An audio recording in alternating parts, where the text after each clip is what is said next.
Hi, I'm Miss Hadi from Olympian High School, and we've been using Chapter 12 of the Traditions and Encounters textbook to learn about the Silk Roads.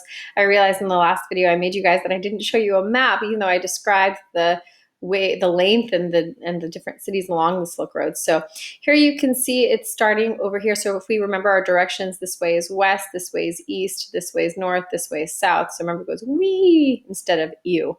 So it's west, east. So starting on the east side, you see it's starting at like Chang'an, the Han capital Chang'an, and Luoyang, and going all the way towards the Taklamakan Desert where it splits up, as I mentioned, and then it reunites at Kashgar.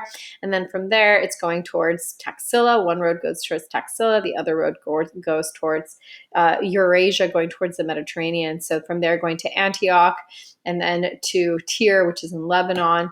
And there you see some of the different routes along the land. But just so you know, this was the scary area that I mentioned to you. He who enters will not return.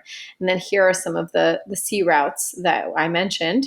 So here you see Southeast Asia. So now that we have looked at the map of the Silk Roads collectively, these maritime and overland trade routes, and we've talked about some of the items like silk that were exchanged, let's look at some of the other things that were exchanged, including cultural and biological exchanges. So obviously the Silk Roads are going to be, they're not an actual real highway, but this is just figurative language, a highway for merchants and their commodities, but also for people like merchants, missionaries, and other travelers who bringing their beliefs, their values, their convictions with them, including people who are trying to proselytize people into Buddhism, Hinduism, and Christianity.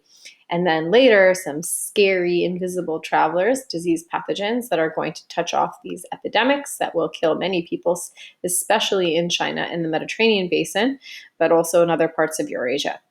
So in this particular video, we're going to focus on the spread of Buddhism and Hinduism. And here I need to make some assumptions. I need to assume that you know about Hinduism from chapters 4 and 9, and also about Buddhism from chapter 9. If you don't know about Buddhism, perhaps go back to chapter 9 and look at page 219, where it talks about Siddhartha Gautama. It talks about, how he became the enlightened one, or the Buddha. It talks about the Buddha's teaching, which is the Dharma, the four truths, and the Noble Eightfold Path, right? The Four Noble Truths and the Eightfold Path. And it talks about how the Mauryan government under Ashoka supported Buddhism. Okay. And then later in this chapter is also a look at how Buddhism changes, how you have the split between Mahayana Buddhism and Theravada Buddhism, which is sometimes pejoratively called Hinayana Buddhism.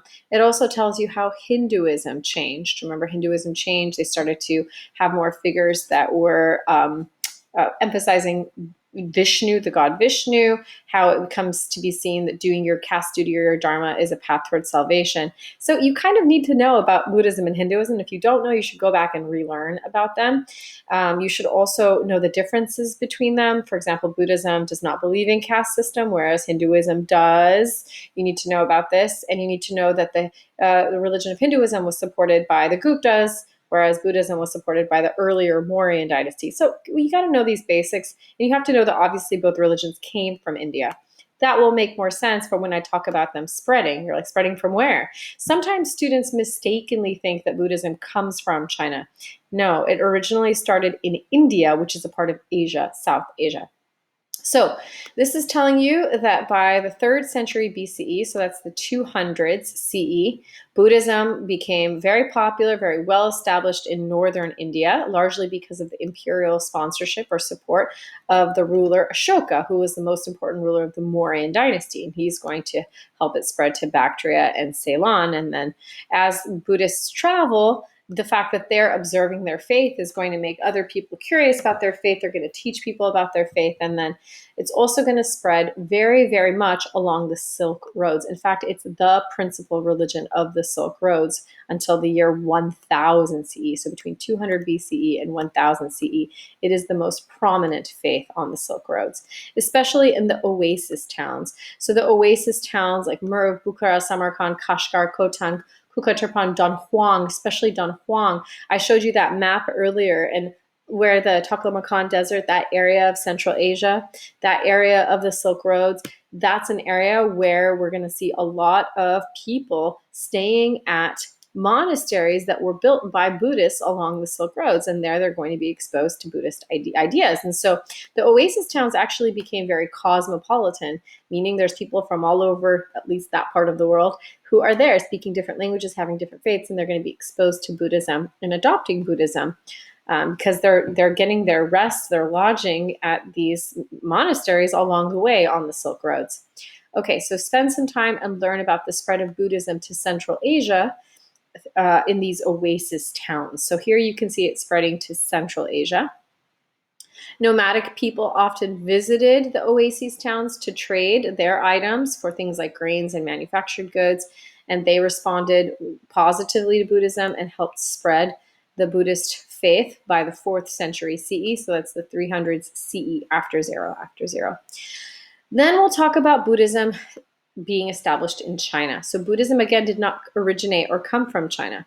Now, there were some Buddhists in China in the 1st century BCE, but not many. They were mostly expats or expatriates, foreigners living in China. They were Indians or Parthians or Central Asian people that the Han Dynasty allowed to live in Chang'an.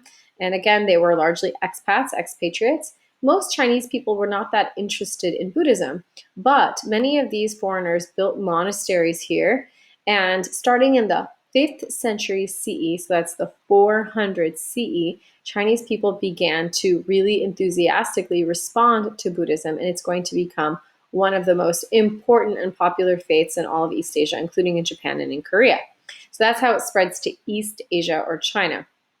And then from there, it's going to spread into Southeast Asia.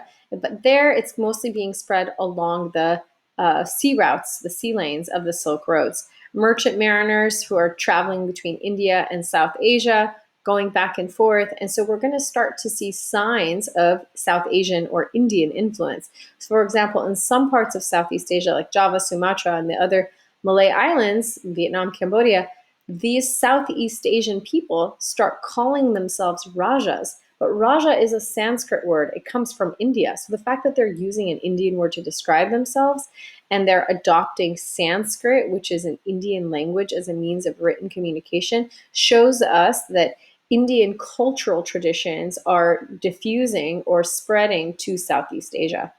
Many of the rulers converted to a religion from India, from South Asia, to Buddhism, or they would convert to the other religion from South Asia or India, Hinduism, and they would build a lot of structures, temples in an Indian style to honor Shiva and Vishnu. They also selected people to advise them. Government selected advisors that were Buddhist or Hindu advisors. And so this all is evidence that reflects the impact of South Asian or Indian beliefs and culture to Southeast Asia. Okay, in the next video, we'll talk about the spread of Christianity.